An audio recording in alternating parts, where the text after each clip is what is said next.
और अब बात बसपा सुप्रीमो मायावती की, जिनके तेवर तो वही हैं लेकिन रुख अचानक से बदल गए।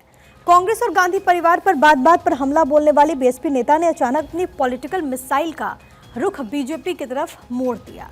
यूपी सरकार को कटघरे में खड़ा करने की कोशिश की। मायावती का कहना है कि सरकार की आर्थिक नीतियां और स्कीम गरीबों, दलितों, आदिवासियों, पिछड़ों और बाकी मेहनतकश लोगों के हित में नहीं है। बीएसपी के भीतर हुए ताबड़तोड़ एक्शन के बाद बाहर मायावती का नया रूप देखने को मिला है।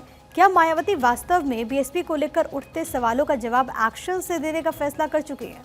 अब तक मायावती ज्यादातर जानकारियां सोशल मीडिया के जरिए ही साझा करते रहे, लेकिन बीजेपी को घेरने के लिए मायावती ने बाकायदा प्रेस कॉन्फ्रेंस बुलाई, अपनी बातें कही। बीएसपी नेता ने बीजेपी की सरकार को गरीबों का दुश्मन करार दे दिया। मायावती का कहना है कि सरकार की नीतियों से केवल बड़े पूंजीपति और धन्ना सेठों का फायदा हो रहा है, जबकि गरीबों की स्थिति में कोई सुधार नहीं हो रहा।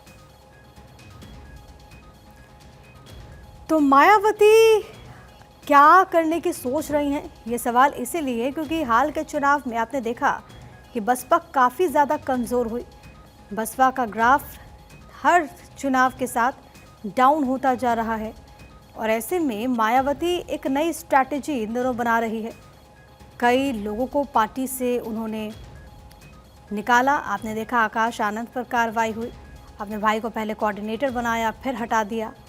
लेकिन अब मायावती की एक नई स्ट्रैटेजी देखने को मिल रही है। पहले हालांकि बीजेपी पर उस तरीके से आक्रामक वो नज़र नहीं आती थी, पहले कांग्रेस पर और विपक्षी पार्टियों को घेरती थी, लेकिन अब बाकायदा प्रेस कॉन्फ्रेंस करके उन्होंने बीजेपी पर सवाल उठा दिए।